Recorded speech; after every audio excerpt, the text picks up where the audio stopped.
Apapun cemilannya, apapun jajanannya, apapun makanannya, minumnya, teh botol sostro. Ya, terima kasih Pak Ganjar.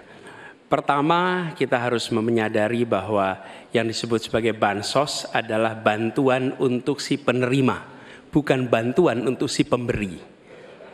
Karenanya, dia diberikan sesuai dengan kebutuhan si penerima. Kalau penerimanya membutuhkan bulan ini, ya diberi bulan ini. Kalau dibutuhkannya 3 bulan lagi, ya 3 bulan lagi. Tidak usah dirapel semuanya.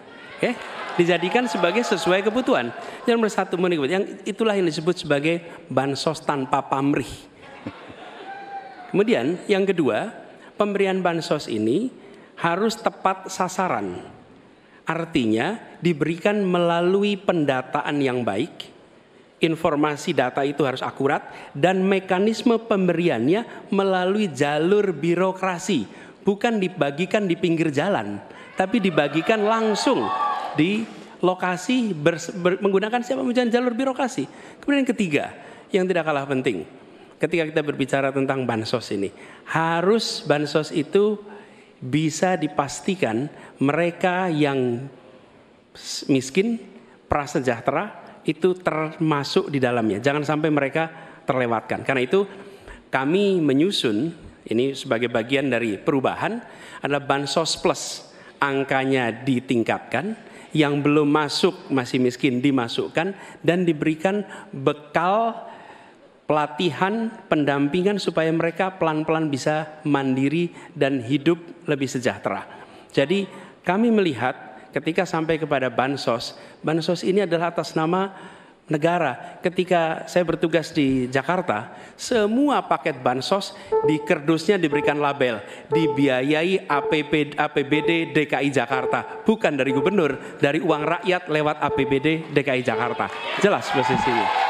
Selanjutnya kami mohon kepada calon presiden nomor 3 Bapak Ganjar Pranowo menanggapi jawaban calon presiden nomor 1 Bapak Anies Baswedan. Waktu Bapak 1 menit dimulai saat Bapak berbicara. Terima kasih. Ya, kali ini pasti setuju dong. Karena proses logic thinkingnya adalah datanya diperbaiki. Ini yang pernah kita lakukan, dan ketika kawan-kawan KD sudah bersusah payah diberikan ke atas, balik lagi pada data yang sama. Seolah-olah kita abai pada soal data ini, sehingga betul-betul bansos yang diberikan yang rencananya tadi menurunkan kemiskinan, mengurangi gap, menurunkan kemiskinan oke ternyata, tapi gap tidak. Berapapun besarnya gapnya tetap tinggi. Ini menarik dan kami punya data yang kita bisa baca, dan tentu saja ini penting. Memang paradigma bansos sekali lagi ini betul-betul hak rakyat.